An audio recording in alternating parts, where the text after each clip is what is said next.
الله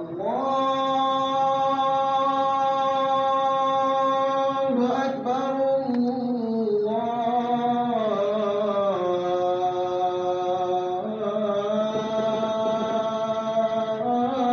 الله أكبر.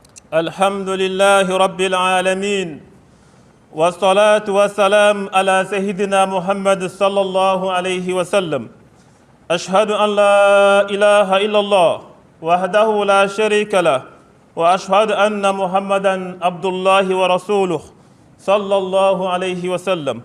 فقد قال الله تعالى: إنكم كانوا يسرعون في الخيرات ويدعوننا رغبا ورهبا وكانوا لنا خاشعين.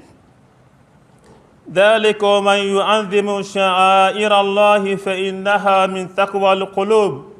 وقال أيضا في سورة القاف: يوم لا ينفع مال ولا بنون إلا من أتى الله بقلب سليم. وفي سورة قاف: من خشي الرحمن بالغيب وجاء بقلب منيب. أيها إخوة وأخوات، الموضوع خطبة اليوم حول المكان النية والهجرة في الإسلام. إذن عن أمير المؤمنين أبي حفص عمر بن الخطاب رضي الله عنه قال: سمعت رسول الله صلى الله عليه وسلم يقول: إنما الأعمال بالنيات وإنما لكل امرئ ما نوى، فمن كانت هجرته إلى الله ورسوله فهجرته إلى الله ورسوله، ومن كانت هجرته إلى الدنيا يصيبها أو إلى امرأة ينكحها فهجرته إلى ما هجر إليه. رواه البخاري ومسلم. Toutes les louanges appartiennent à Allah, Seigneur des univers. Salutations et paix sur le prophète Mohammed sallallahu alayhi wa sallam, qu'Allah prie sur lui et le salut. Nous attestons, chers croyants, qu'il n'y a de Dieu qu'Allah seul. Nous ne lui associons rien, et Mohammed est son serviteur et son envoyé. Frères et sœurs musulmans, en ce jour solennel, en ce grand jour béni de vendredi, notre appel va porter essentiellement sur un sujet du cœur, à savoir l'intention Aniya. Aniya, l'intention dans la vie du musulman est la place de l'égir.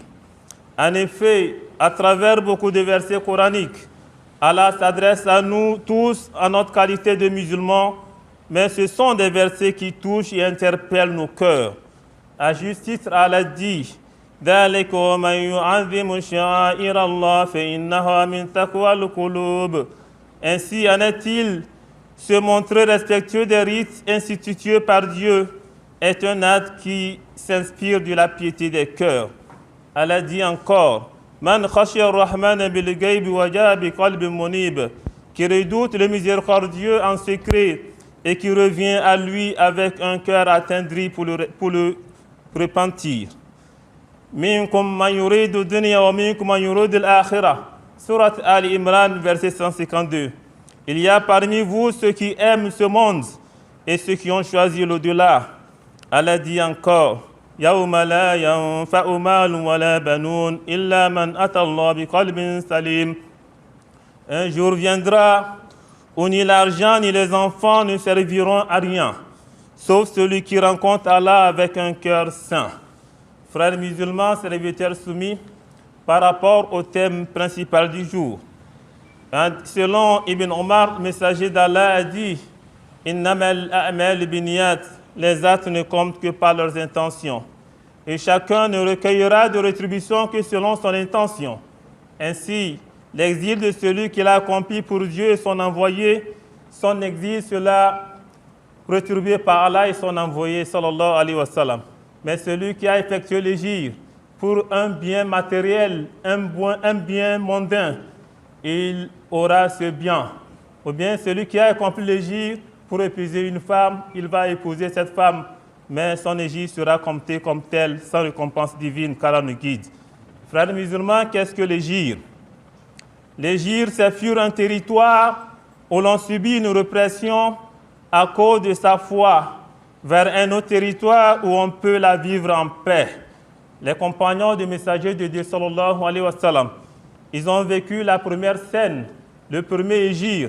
c'est de la Mecque vers Abyssinie, en Éthiopie, en Afrique. La deuxième scène de l'Égypte, frères musulmans, c'est celui-là que le messager de Dieu a accompli avec ses compagnons de la Mecque vers Médine. Mais aujourd'hui, l'hégire permanent est là. Chaque fois que le musulman ou la musulmane fuit une bêtise, quelque chose qui touche à sa foi, on est en train, n'est-ce pas, de vivre, n'est-ce pas, le hégire qu'Allah nous guide. L'intention, frères musulmans, dans la vie musulmane, a pour mission 3 missions essentielles. Premièrement, de distinguer les actes cultuels, ibadat, des actes communs de la vie, adat. Exemple, lorsqu'une personne qui prend sa douche ou bien qui rentre dans une mosquée, si son intention c'est de se laver simplement, ou bien la mosquée c'est pour se reposer simplement, ça devient un rituel normal. Il n'a pas de récompense. Mais lorsque la même douche est prise par un musulman, avec l'intention de se purifier, adorer Allah, vous êtes récompensé pour cela. Aussi, mon frère, lorsque vous entrez dans une mosquée, avec l'intention de méditer de la grandeur d'Allah, ou bien avec l'intention d'itikaf, la retraite spirituelle, vous avez des récompenses pour cela. La deuxième mission, frères musulmans, c'est de distinguer aussi entre les différents actes cultuels. Par exemple, avec l'intention, on met la différence entre les actes obligatoires, les actes surrogatoires et les nawafil, qu'Allah nous guide. Troisième mission de l'intention, c'est de distinguer si l'acte a été effectué pour Dieu uniquement ou dans un but ostentatoire, qu'Allah nous en préserve. En effet, le hadith suivant explicite la valeur de l'intention dans tous les actes que nous accomplissons. Le prophète Mohammed sallallahu alayhi wa sallam a dit: les premières personnes à passer devant le jugement au jour dernier sont de 3 catégories. Parmi ces 3 catégories, il n'y a pas des voleurs, il n'y a pas des assassins, mais malheureusement c'est parmi les musulmans qu'Allah nous guide. Inna awala an-nas yuqda yawm al-qiyamah alayhi rajul ishtushhida fatiya bihi fa'arafahu ni'mahu fa'arafaha qala fima amilta fiha qala qatalta fika hatta ishtuhidtu qala kazzabta walakinnaka qatalta li an yuqal jarri faqad qil thumma umirtu bihi fasuhiba ala wajhihi hatta alqiya fi an-nar, jusqu'à la fin du hadith. Frères musulmans, les premières personnes à passer devant le jugement, le jour du jugement, sont de 3 catégories. Premièrement, un homme mort en martyr. Dieu lui montre ses bienfaits qu'il reconnaît et lui demande: qu'en as-tu fait? Il répond: j'ai combattu pour toi. Mais Dieu lui répond: tu mens, Kezabta. Tu as combattu afin que l'on dise de toi: quel homme courageux, quel brave homme. C'est d'ailleurs ce qui a été dit. Et il sera alors jeté dans le feu de l'enfer, qu'Allah nous en préserve. La seconde catégorie, le deuxième homme. Un homme qui a acquis des connaissances, qu'il a transmises, et il a appris le Coran, sera lui aussi présenté devant Dieu, qui lui montre ses bienfaits qu'il reconnaît. Dieu lui demande: qu'en as-tu fait? Il répond: j'ai appris ces connaissances ainsi que le Coran et je les ai enseignés pour toi. Mais Dieu lui répond: tu mens, tu as appris et enseigné afin que l'on dise de toi quel savant et quel lecteur du Coran. C'est d'ailleurs ce qui a été dit. Il sera alors jeté dans le feu de l'enfer, qu'Allah nous en préserve. Une troisième catégorie, un troisième homme que Dieu a comblé de richesses, qui lui montre ses bienfaits qu'il reconnaît. Dieu lui demande: qu'en as-tu fait? Il répond: je n'ai délaissé aucune voie de bien que tu aimes sans que j'y ai donné des aumônes pour toi. Mais Dieu lui répond: Kezabta, tu mens, tu as donné des aumônes afin que l'on dise de toi: quel homme généreux. C'est d'ailleurs ce qui a été dit, et il sera alors jeté dans le feu de l'enfer. Hadith rapporté par Muslim, Nasaï et Ahmed. Qu'Allah nous guide sur le droit chemin. Qu'Allah fasse que tout ce que nous allons entreprendre, de bien, qu'il soit petit ou grand, que cela soit fait au nom de Dieu, en recherchant la grâce et le sentiment d'Allah subhanahu wa ta'ala. Qu'Allah nous guide sur le droit chemin et qu'il pardonne nos péchés. Invoquons ensemble Allah pour le pardon de nos péchés. Alhamdulillah, Rabbil Alamin, summa salatu wa salam ala Rasulullah. Frères musulmans, serviteurs soumis, nous avons dit dans la première partie qu'il y a 3 sortes d'hégires. La première catégorie, c'est les compagnons du messager de Dieu, sallallahu alayhi wa sallam, qui ont émigré de la Mecque vers Abyssinie en Afrique. La seconde catégorie, c'est celle avec le messager de Dieu, sallallahu alayhi wa sallam, de la Mecque vers Médine. Un troisième qui est explicite dans un hadith nous concerne tous et il est permanent. وفي أحمد قال رجل يا رسول الله فأي الهجرة أفضل قال أن تهجر ما كره الله. Un homme demanda au envoyé de Dieu, quel est le meilleur exil? Il lui répondit, que tu t'éloignes de ce que Dieu déteste. Donc ceci nous concerne tous, qu'Allah fasse qu'on puisse chaque jour nous éloigner de ce qu'Allah déteste et qu'on puisse toujours nous rapprocher de ce qu'Allah aime et agrée. Frères musulmans, serviteurs soumis, dans une autre dimension, le croyant risquerait peut-être d'hésiter pour faire de bonnes œuvres, craignant de tomber dans les défauts énumérés dans la première partie de notre sermon. Le cas du martyr, le cas de l'homme charitable et du savant. Il faut éviter ce danger, celui de ne rien faire ou d'abandonner l'acte par peur de voir son intention détournée ou insuffisamment orientée. Cheikh Fudayl ibn Iyad a dit, je cite, « Abandonner une action pour les hommes est de l'hypocrisie ria. Agir en vue des hommes est associationnisme shirk. Et la pureté d'intention, ikhlas, est d'être délivré et de l'un et de l'autre qu'Allah nous guide. » Soulignons enfin la primauté de l'intention sur l'acte. S'il est vrai que le Coran insiste le plus souvent sur les 2 éléments essentiels, quand dans beaucoup de versets, Allah dit « Illa alladhina amanu wa amilu salihat » à l'exception de ceux qui croient et ensuite accomplissent de bonnes œuvres. Il n'est pas rare que le Coran souligne particulièrement l'acte du cœur tout seul, soit comme une valeur en soi, quand Allah dit ذلك ومن يعظم شعائر الله فإنها من تقوى القلوب. Se montrer respectueux des rites institués par Dieu, un acte de piété qui s'inspire de la piété des cœurs. Surat al-Hajj, Surat 22, verset 32.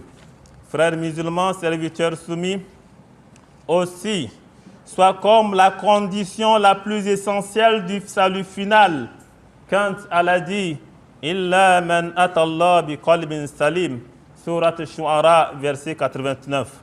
Sauf pour celui qui viendra à Dieu avec un cœur saint. Frères musulmans, en guise de conclusion, quelle place occupe l'intention dans la vie quotidienne du musulman? Les savants musulmans divisent les actes humains en 2 catégories, selon leur caractère rituel ou non. Premièrement, les actes rituels ou ibadat, comme les 5 fondements, la prière, la zakat, le jeûne, le hajj. Dans ce cas, l'intention est la condition nécessaire de leur acceptation et de leur approbation par celui qui les a décrétés, à savoir Allah. Dans leur origine, ces actes sont accomplis sur prescription divine, afin qu'ils soient agréés par lui. C'est le premier niveau, le plus fondamental. Ensuite, le second niveau, les actes relationnels, mu'amalat, les transactions commerciales, les relations familiales ou de voisinage, les actes communs de la vie, à savoir le fait de manger, boire, dormir, cohabiter, voyager, etc., etc. Doit-on formuler l'intention dans ces cas? Non. Pour la majorité des savants, car cela sera trop pénible et Dieu n'a jamais visé la pénibilité pour ses serviteurs. Cependant, ces actes de la vie quotidienne peuvent prendre une connotation ou une coloration rituelle s'ils sont précédés d'intentions morales. L'intention transforme ces actes ordinaires en actes méritoires. C'est d'ailleurs ce que confirme ce hadith lorsque le prophète Mohammed sallallahu alayhi wa sallam a dit à ses compagnons le conjoint a une rétribution après les rapports sexuels de chacun d'entre vous avec son conjoint.